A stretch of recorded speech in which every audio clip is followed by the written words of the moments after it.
कैसे हो दोस्तों। उम्मीद करता हूँ आप लोग बहुत अच्छे होंगे। मैं शिवम शुक्ला आपके अपने यूट्यूब चैनल में स्वागत करता हूँ।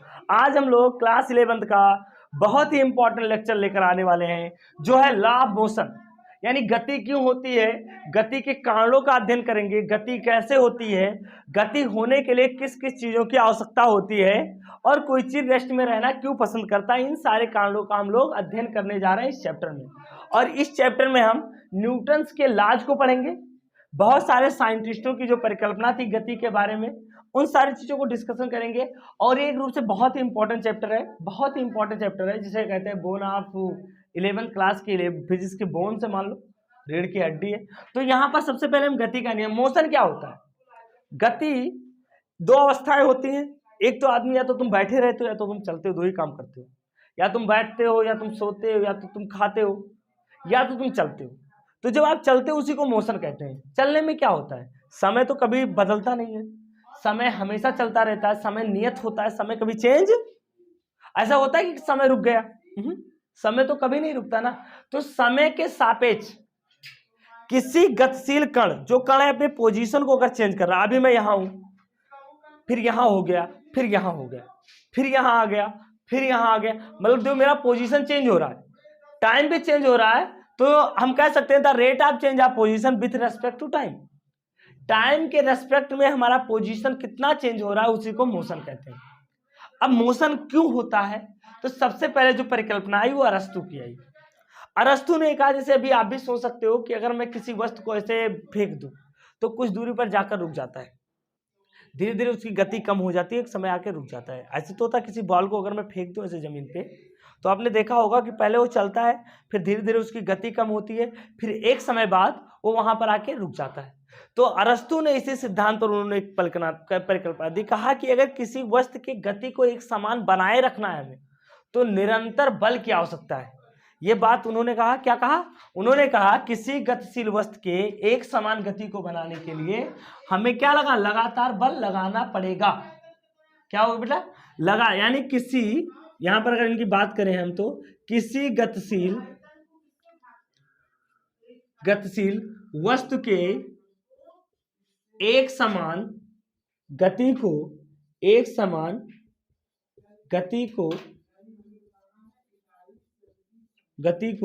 बनाए रखने के लिए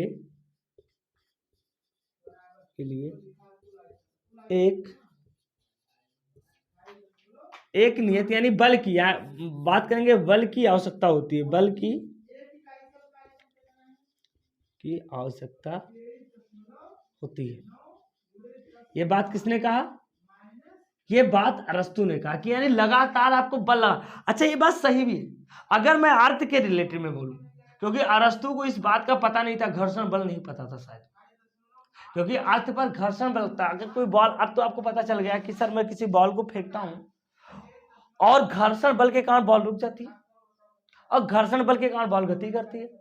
तो उस समय इस बात को ध्यान में नहीं था उनके पास कि अर्थ भी इसका विरोध कर रही, इसलिए उन्होंने ये नियम दिया था। और चूंकि ये पूरी तरह से फेल हो गया, इसको फेल किसने किया, कौन आए, गैलीलियो। कौन आए बेटा, दूसरे वैज्ञानिक कौन से हैं, उनकी भी बात हम कर लें, गैलीलियो ने क्या बताया, गैलीलियो का सिद्धांत क्या था। देखो, गैलीलियो ने जो भी सिद्धांत दिया था ये प्रयोग करके देते थे, इन्होंने ऐसे कोई सिद्धांत नहीं दिया, क्योंकि ये प्रायोगिक व्यक्ति थे और ये प्रयोग के बिना कोई सिद्धांत नहीं देते थे। अच्छा, तुम सोचो, गैलीलियो ने एक बहुत बढ़िया प्रयोग किया, तुम भी कर सकते हो इसको। इन्होंने क्या किया, एक ऐसे खूब स्मूथ सरफेस ऐसे बनाया, ये देखो ऐसे, ये एक स्मूथ सरफेस बनाया, ये हाइट और इस हाइट को उन्होंने बराबर रखा, ठीक है। ये इनिशियल हाइट है, इनिशियल हाइट, और ये उसका क्या है बेटा, मान लो फाइनल हाइट। बात को समझो, गैलीलियो किस तरह बताने की कोशिश की। गैलीलियो ने बताया कि अगर मैं यहां से कोई बॉल ड्रॉप करता हूं, क्या ड्रॉप करता हूं बेटा, बॉल, तो ये बॉल जब मैं ड्रॉप करता हूं तो ये उतने ही हाइट पर जाके रुकता है, यानी बॉल यहां से जाएगा और ये अपनी सेम हाइट को कवर करके फिर ये वापस आ जाएगा, यानी बॉल यहां नहीं रुकेगा, बॉल ना तो यहां रुकेगा। बॉल को अगर मैं यहां से ड्रॉप करूंगा तो बॉल ऐसे जाके और यहां पर ही जाके रुकेगा। ये पहली बात। सोचो, फिर उन्होंने एक प्रयोग किया कि अगर मैं इसकी दूरी थोड़ा सा कम कर दूं, ये देखो थोड़ा सा और झुका दूं, 3 केस में ले रहा हूं।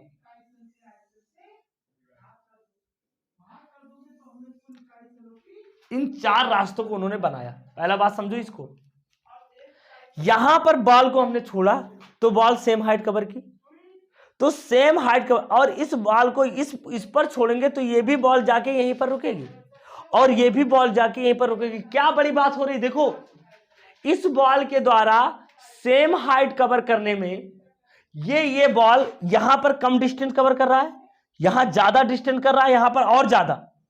कितनी बड़ी बात हुई कि ये बॉल जो है, ये बॉल यहां से यहां जा रही है, तो इतनी ऊंचाई तय करने के लिए इसने इतना डिस्टेंस कवर किया।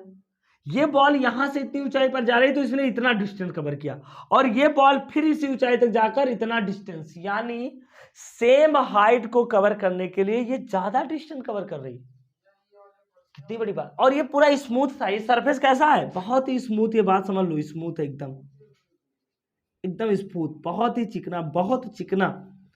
ये बात को समझो आप, इन्होंने क्या बताया, बहुत चिकना सतह था, इतना चिकना है कि इस पर घर्षण बल लग ही नहीं रहा।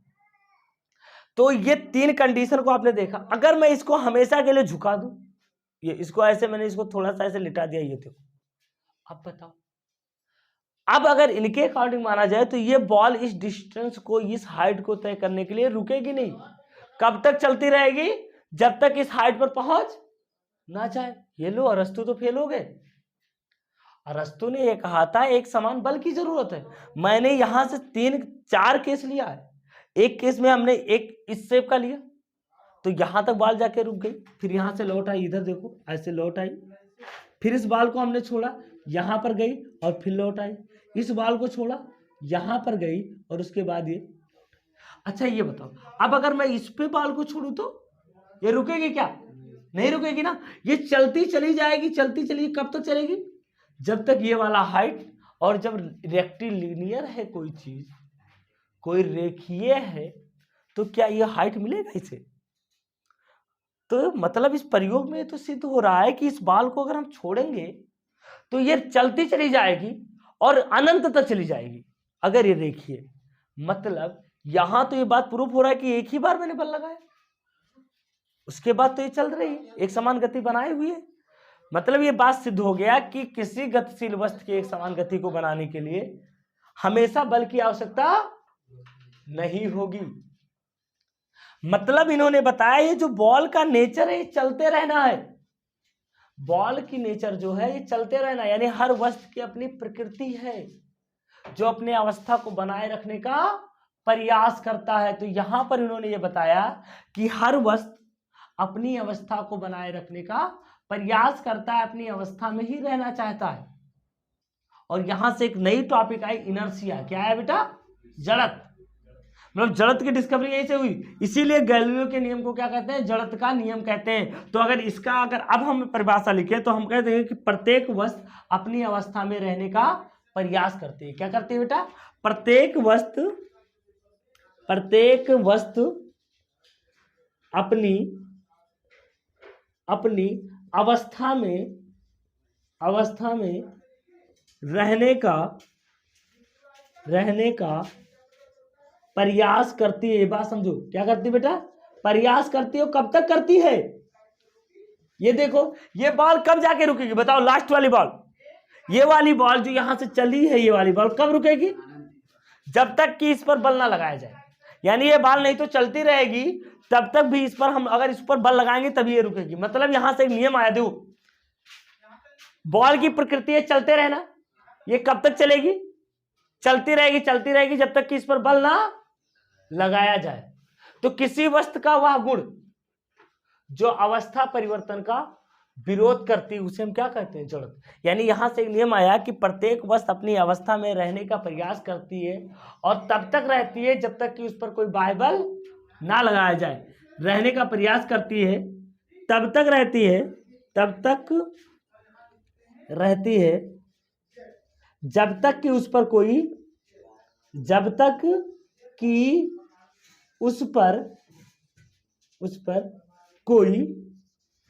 बाह्य बल ना लगाया जाए, बाह्य बल ना लगाया जाए। ये बात किसने बताया था? ये बात गैलीलियो ने बताया। तो अरस्तु फेल हो गए। गैलीलियो अरस्तु ने क्या कहा था? फिर से एक बात समझ लो कि किसी वस्तु के गति को बनाए रखने के लिए हमेशा बल की आवश्यकता है, हमेशा बल चाहिए। दूसरा, तो गैलीलियो का सिद्धांत क्या कहता है? हर वस्तु जिस अवस्था में रहती है उसी में रहने का प्रयास करती है, अपनी अवस्था को बनाए रखती है जब तक कि उस पर कोई बाह्य बल ना लगाया जाए। ठीक है, इतना नोट कर लो, आप लोग नोट करो। यहां पर ध्यान दो, अब हम पढ़ने जा रहे हैं न्यूटन की गति का नियम। यानी गैलीलियो ने एक ब्रेक थ्रू दे दिया, न्यूटन को एक बहुत बढ़िया चांस दे दिया। देखो, न्यूटन एक ब्रिलियंट साइंटिस्ट थे, इस बात से हम लोग डिनाई नहीं कर सकते, लेकिन वो जुगाड़ू भी थे। वो दूसरे के नियम से कैसे नियम बना देते थे, ये कला केवल और केवल न्यूटन में थी। तो गैलीलियो ने ये बात बताई कि किसी वस्तु को, कोई वस्तु जिस अवस्था में रहती है उसी में रहने का प्रयास करती है। अब न्यूटन पहुंच गए, उन्होंने कहा, देखो मैं प्रथम नियम दे रहा हूं गैलीलियो से एकदम अलग। उन्होंने कहा कि अगर कोई वस्तु एक समान गति की अवस्था में है तो उसी में रहना पसंद करेगी, अगर वो विरामावस्था में है तो उसी में रहना। कब तक? कि जब तक कि उस पर कोई बाह्य बल। उन्हीं के नियम को दूसरे शब्दों में लिख दिया गया। प्रथम नियम को जड़त्व का नियम भी कहते हैं। यानी यहां पर पहला इन्होंने ये बताया कि यदि कोई वस्तु, क्या है बेटा यहां पर लिखो, चलो, यदि कोई वस्तु एक समान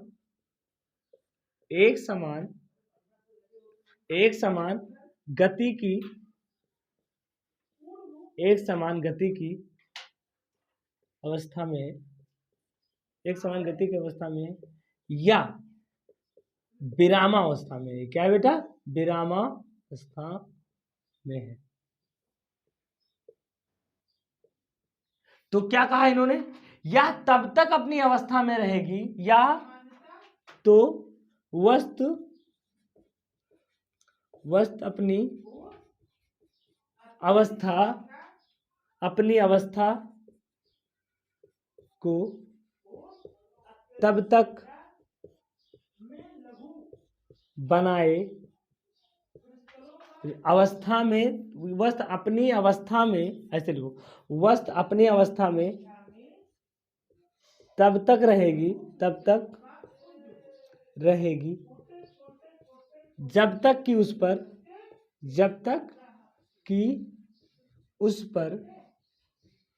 पर कोई बाह्य बल ना लगाया जाए, ये बहुत बड़ी बात थी। यही था, इसी नियम से तीनों नियम आए न्यूटन के। यानी जड़त्व के नियम से ये नियम आया और इस नियम से न्यूटन के वो दोनों नियम आए। ये बात देखो, न्यूटन का प्रथम नियम ये कहता है कि अगर तुम एक मीटर पर सेकंड के चाल से चल रहे हो तो कब तक चलते रहोगे? जब तक चलते रहोगे कि तब तक कि इस पर कोई बाह्य बल। अरस्तु होते तो लड़ जाते, कहते भैया मैंने बाल को 1 मीटर पर सेकंड के चाल से छोड़ दिया था, वो आगे जाकर धरती पर रुक गया। तो धरती पे बाल रुका क्यों? क्योंकि धरती पर क्या उत्पन्न हो गया? घर्षण बल। और वो घर्षण बल उसकी गति का क्या कर रहा था? विरोध कर रहा था, और विरोध करते करते वो विरामावस्था में आ गया। तो दो बात है, यानी ये किस अवस्था की बात कर रहे हैं? जब जहां पर कोई बल नहीं लगता है, और उस अवस्था में अगर कोई वस्तु गति की अवस्था में तो उसी में रहेगी, या विरामावस्था में। देखो ये मैंने रख दिया, ये इसको मैं ऐसे रख दिया हूं, ये कब तक ऐसे रहेगा? जब तक कि इस पर कोई बाह्य बल। ये तब तक अपनी अवस्था में रहेगी जब तक कि इस पर कोई बाह्य बल ना लगाया जाए। यानी अवस्था, इसका मतलब यह हुआ कि इस वस्तु में कोई गुण तो है जो अपनी अवस्था को बनाए रखने का प्रयास करती है। और यहां पर देखो, अगर कोई वस्तु विरामावस्था में है तो इस बात को सिद्ध करता है कि एफ नेट क्या है बेटा? 0। अगर कोई वस्तु, देखो जैसे मैं अब नोट, इस बात को इस नियम में मैं नोट लिख देता हूं, बहुत जरूरी है। नोट क्या है कि यदि किसी वस्तु पर लगने वाला नेट बल 0 है, क्या बेटा? तो वस्तु क्या है? वस्तु की गति में कोई परिवर्तन नहीं होगा। ये बात यहीं से आता है। मतलब परिवर्तन कैसे होगा? जैसे तुम 1 मीटर पर सेकंड के चाल से चल रहे हो और मैंने कहा कि तुम्हारे ऊपर कोई बल नहीं लग रहा है, तो मतलब बल नहीं लग रहा है, यानी नेट बल 0 है। क्या है बेटा? नेट बल 0। तो तुम्हारे चाल में परिवर्तन हुआ? नहीं हुआ। तो चाल में परिवर्तन कब तक नहीं होगा? जब तक उस पर बाह्य बल जो लगने वाला नेट बल वो जीरो ना हो। यहां पर देखो, यानी इसका मतलब अर्थात हम कह सकते हैं, अर्थात कि हम कह सकते हैं यद एफ नेट यानी जो कुल बल लग रहा है ये जीरो, क्या हो बेटा, किसी वस्तु पर लगने वाला एफ नेट जीरो हो तो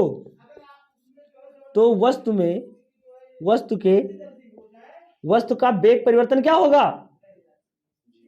हाँ, ये बात बहुत बड़ी बात है। वस्तु का वेग परिवर्तन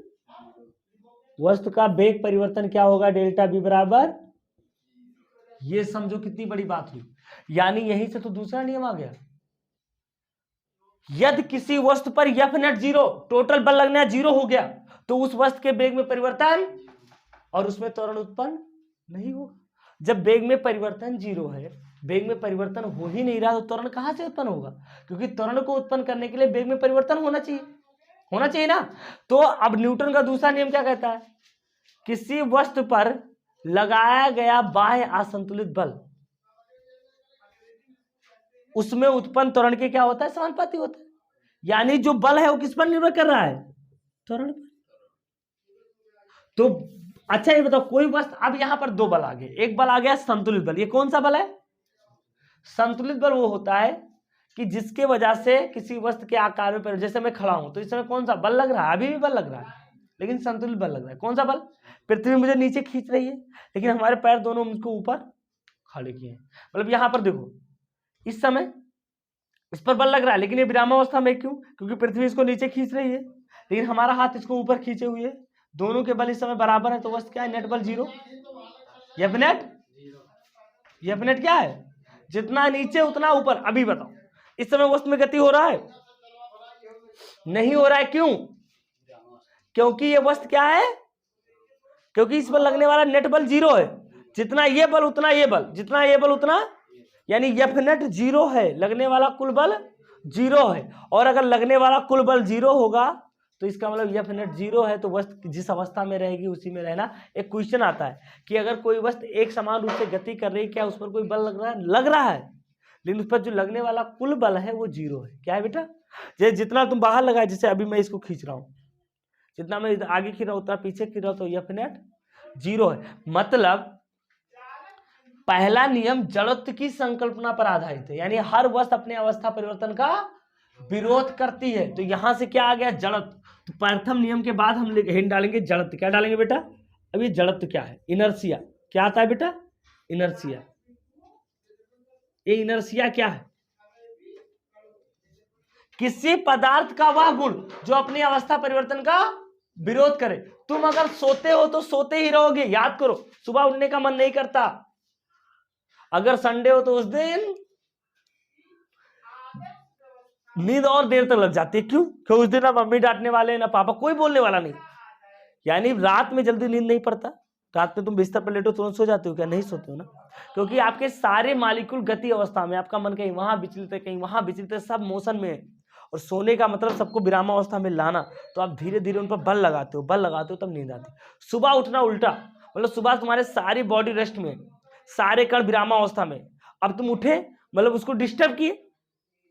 और अगर नहीं उठ रहा, अभी सर दर्द कर रहा है, मुझे बहुत नींद आ रही है, अभी रहने दो, आज सो लेने दो, तब तक मम्मी का एक पढ़ा, सारे बहाने गायब हुए। अगर ये पता हो कि अगर मैं 4 बजे नहीं उठूंगा तो मुझे मार पड़ेगी या मेरी ट्रेन छूट जाए, इन दोनों स्थिति में आप बिस्तर पर नहीं रहोगे, तब सर दर्द नहीं करेगा।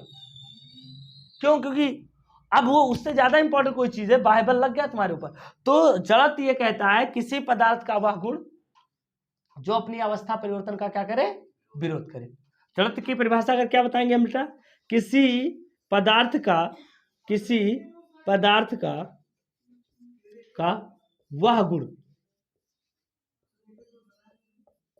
जो अपनी अवस्था परिवर्तन का विरोध करे, उसे हम क्या कहते हैं, उसे जड़त्व कहते हैं। क्या कहते हैं बेटा, जड़त्व कहते हैं। ये देखो, ये बहुत बड़ी बात है, पदार्थ जिस अवस्था में रहती है उसी में रहने का प्रयास करते, देखो इसी का दूसरा शब्द है। देखो मैंने कहा, तुमने कहा कि सर पदार्थ जिस अवस्था में रहते उसी में रहने का प्रयास करते, मैंने उल्टा कह दिया कि हर पदार्थ अपनी अवस्था परिवर्तन का विरोध करती। बात एक ही है, परिवर्तन का विरोध करने का मतलब ही ये अपनी अवस्था में रहना चाहता है, ये दोनों बात एक ही है। तो इसीलिए न्यूटन के प्रथम नियम को जड़त्व का नियम कहा जाता है। इसीलिए क्या कहते हैं बेटा, इसलिए न्यूटन के प्रथम नियम को, न्यूटन या गैलीलियो के, न्यूटन के प्रथम नियम को जड़त्व का नियम भी कहते हैं, नियम भी कहते हैं। ये देखो न्यूटन के प्रथम नियम को जड़त्व का नियम भी कहते हैं। अच्छा जड़त्व कितने प्रकार का होता है वे भी समझ लो। जड़त्व होते हैं 3 प्रकार के, कौन कौन सा, देखो अगर तुम विरामावस्था में हो तो भी तुम चलने का कोशिश नहीं करोगे, जैसे तुम सोए हो, सोकर उठने का मन नहीं करता। दूसरा क्या है, अगर तुम गति कर रहे हो तो भी तुम बैठने का मन नहीं करोगे जब तक थक नहीं जाओगे। तीसरा क्या है, अगर तुम इस दिशा में जा रहे हो तो इस दिशा में जाने का मन नहीं करेगा। यानी 3 तरह का जड़त्व होता है। एक तो होता है विराम का जड़, जैसे भी मैं 3 एग्जाम्पल बता रहा हूँ। देखो मैं आपको एग्जाम्पल ये बता रहा हूँ, विराम का जड़त्व का एक खूबसूरत एग्जाम्पल ये है, कैसे बताऊं अपने, मैं एक चीज से बताता हूँ इसको। यहाँ पर देखो, मैंने यहाँ पर इसको रखा है, ये देखो, ये देखो ऐसे रखा है मैंने, अभी देखना ये क्या हुआ।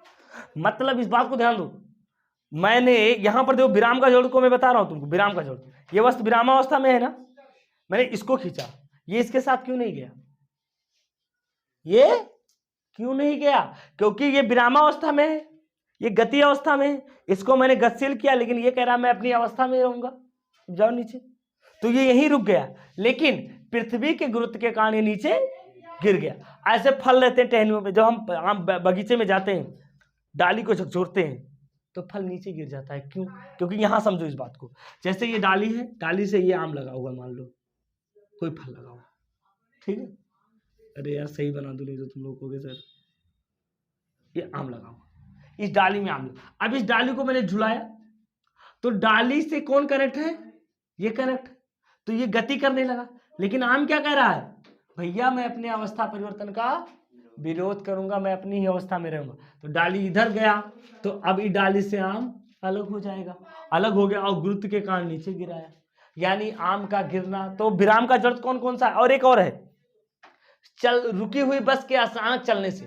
तुम बताओ, बस ऐसे रुकी है और अचानक चल रही तो क्या होता है, तुम पीछे की ओर झुक जाते हो ना, क्यों, क्योंकि जब बस रुकी है तो तुम भी रुके हो, ऐसे विरामावस्था में हो। अब बस चला तो बस के संपर्क में तुम्हारा नीचे वाला पैर आया, वो कह रहा है कि मैं गतिशील, ऊपर वाला क्या कह रहा है, मैं अपनी अवस्था में ही रहूंगा, तो तुम पैर बढ़ाते हो तब तक वो नीचे पीछे झुक जाता है। तो बस के अचानक चलने से, या देखो कंबल को फटकने से धूल के कण अलग हो जाते हैं, क्योंकि कंबल पे धूल कण के ऐसे रहते हैं विराम अवस्था में।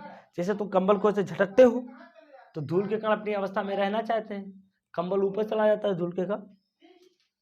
तो इसको लिखो तब फिर जड़त्व के प्रकार हम लिखेंगे, हो गया ना ये, जल्दी नोट करो, हाँ जल्दी नोट करो इसको, तब हम बात करें जड़त्व का प्रकार। जड़त्व 3 प्रकार के होते हैं, क्या होते हैं बेटा, यहां ध्यान दो, जड़त्व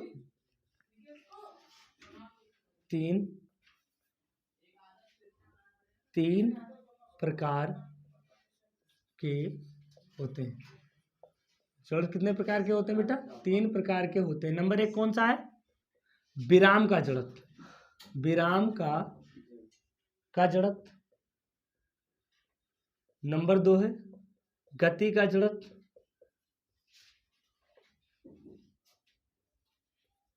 और नंबर 3 है दिशा का जड़त्व।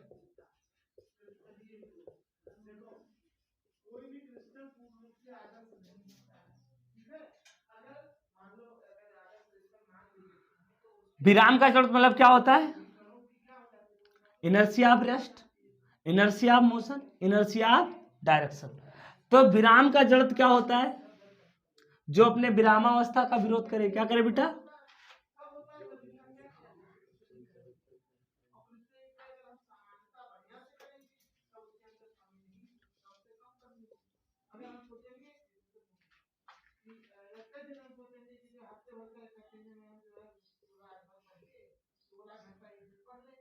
अवस्था का विरोध, यानी गतिशील अवस्था का विरोध।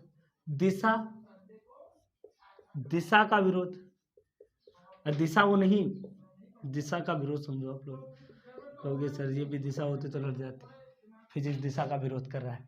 दिशा मतलब जिस दिशा में रहते हो। अब ये तीनों का मैं एग्जाम्पल बता देता हूँ। देखो पहला एग्जाम्पल क्या है, विराम का जरूरत का एग्जाम्पल बताओ। बस के अचानक चलने से यात्री क्या हो जाते हैं, पीछे की ओर झुक जाते हैं। क्या होता है बेटा, एग्जाम्पल में अगर मैं बात करूं एग्जाम्पल में, तो हम यहाँ क्या लिख सकते हैं एग्जाम्पल में, बस के चलने से अचानक, बस के अचानक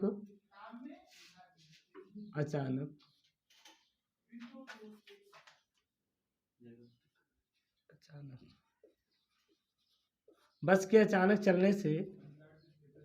चलने से यात्री क्या हो जाते बेटा, यात्री पीछे झुक जाते हैं। ये किसके कारण, विराम की जरूरत के कारण। दिशा का जरूरत क्या है, चलती हुई बस के अचानक रुकने से, ये भी हो, चलती हुई बस के अचानक रुकने से यात्री क्या हो जाते हैं, यात्री आगे की ओर झुक जाते हैं। और तीसरा क्या है, आपने देखा होगा कि अगर तुम्हारी गाड़ी सीधा चल रही है तो दाएं, तो बाएं मुड़ने पर, अगर तुम्हारी गाड़ी सीधी चल रही थी, गाड़ी के अचानक रुकने से यात्री क्या हो जाते हैं, दूसरी तरफ, दूसरी दिशा में झुक जाते हैं। क्या हो जाता है, चलती हुई गाड़ी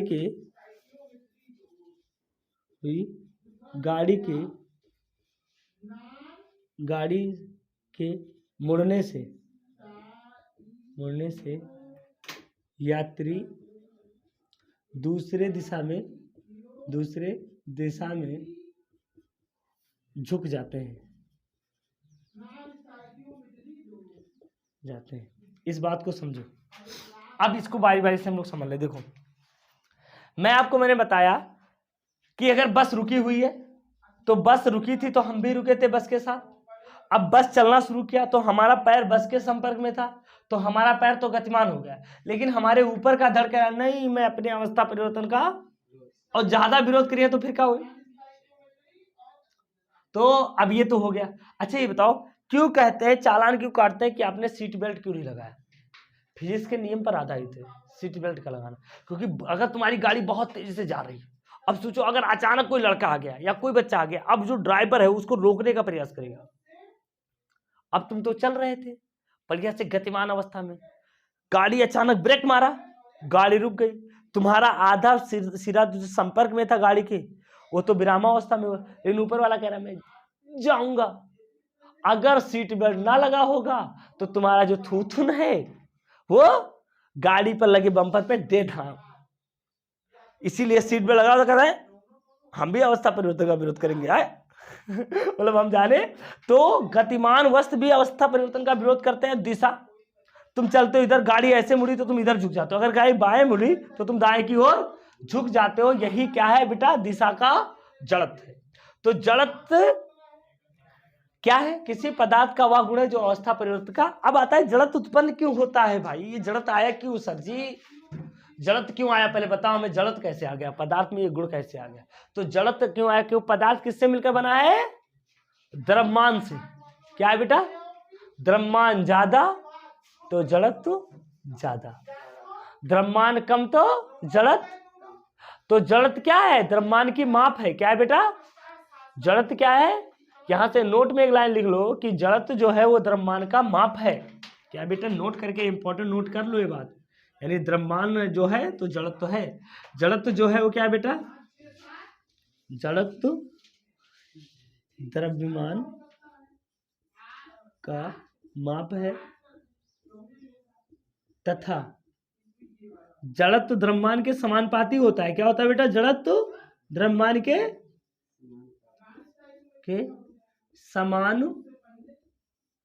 समानुपाती होता है। जड़त्व क्या होता है? द्रव्यमान के समानुपाती होता है। मतलब ये हुआ कि जो जड़त्व है अगर हम कह दें तो अब यहां से एक बात आप समझ गए, जड़त्व प्रोपोर्शनल क्या होता है? द्रव्यमान। तो किसका जड़त्व ज्यादा होगा? तुम लोग जानते हो बात। अगर तुम्हारा दोस्त साइकिल से जा रहा है तो उसका हाथ पकड़ के रोक देते हो, खींच लेते हो। कभी ट्रक को रोके हो क्या? दोस्त तुम्हारा ट्रक से जा रहा है, दादागिरी के साथ जाओगे क्योंकि तुमको पता है भैया ट्रक भारी है, उसका द्रव्यमान ज्यादा है और हमारा द्रव्य, वो तो हमारी ही अवस्था बदल देगा। तो ट्रक के आगे जाना खुद की अवस्था को बदलवाना है। तो द्रव्यमान ज्यादा तो जड़त्व। अगर मैं पूछूं बाल का जड़त्व ज्यादा है कि फुटबॉल का ज्यादा है? बाल का ज्यादा है कि फुटबॉल का ज्यादा है? कहोगे जिसका द्रव्यमान ज्यादा है उसका जड़त्व ना बाल का ज्यादा ना फुटबॉल का। जिसका द्रव्यमान ज्यादा उसका जड़त्व ज्यादा। तो आज से जिसका द्रव्यमान ज्यादा होगा उसका जड़त्व। आप बताओ, तो वो ज्यादा विरोध करेगा तो हमें ज्यादा बल लगाना पड़ेगा, यानी भारी वस्तुओं को चलाने के लिए ज्यादा बल। देखो एक दूसरे से तार जुड़े हैं। बड़े चीजों को चलाने के लिए ज्यादा बल, कम चीजों को चलाने के लिए कम बल। हल्की चीजों को आराम से चला देते हो, ढकेल देते हो, ऐसे धक्का देते हो, एक भारी बिल्डर आदमी आ जाता है, भैया ठीक है चले जाओ। कभी देखो बस में जो कई मोटा आदमी, कंडक्टर भी उसको आराम से कहता है साइड दे, भैया साइड दो साइड दो। क्यों? कि वो किसी के ऊपर गिर गया। तो बेचारे की जड़त तो खत्म हो जाएगी। यही होता है। इतना अच्छे से नोट कर लो। चलो नोट करो, नोट कर लो इसे अच्छे से।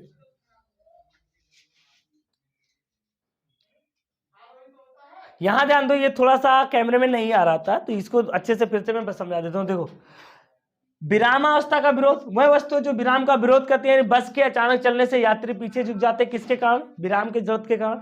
चलती हुई बस के अचानक रुकने से यात्री आगे झुक जाते हैं, गति के जड़त्व के कारण। और चलती हुई गाड़ी के मुड़ने से यात्री दूसरी दिशा में झुक जाते हैं। ये क्या होता है बेटा? दिशा का जड़त्व। यहां पर देखो इंपॉर्टेंट बात क्या है, जड़त्व द्रव्यमान का माप है, यानी द्रव्यमान ज्यादा तो जड़त्व ज्यादा, यानी द्रव्यमान जड़त्व के क्या होता है? समानुपाती होता है। ठीक है, ये बात आप नोट कर लो। तो आज हमने ये पढ़ लिया कि जड़त्व क्या होता है, न्यूटन का प्रथम नियम क्या होता है, गति क्या होती है, इसके बारे में अच्छे से अध्ययन कर लिया। कल हम लोग पढ़ने वाले बल क्या होता है, ये बल है क्या, बल कौन से भयंकर प्रणाली का नाम है, ये क्या क्या कर सकता है, बल कितने प्रकार का होता है, और बल पर आधारित हम पढ़ेंगे न्यूटन का द्वितीय नियम जो बल के नियम पर आधारित। ठीक है तो बेटा, तो आज के लिए इतना ही। अच्छे से इसको लर्न करके आना आप लोग। Best of luck.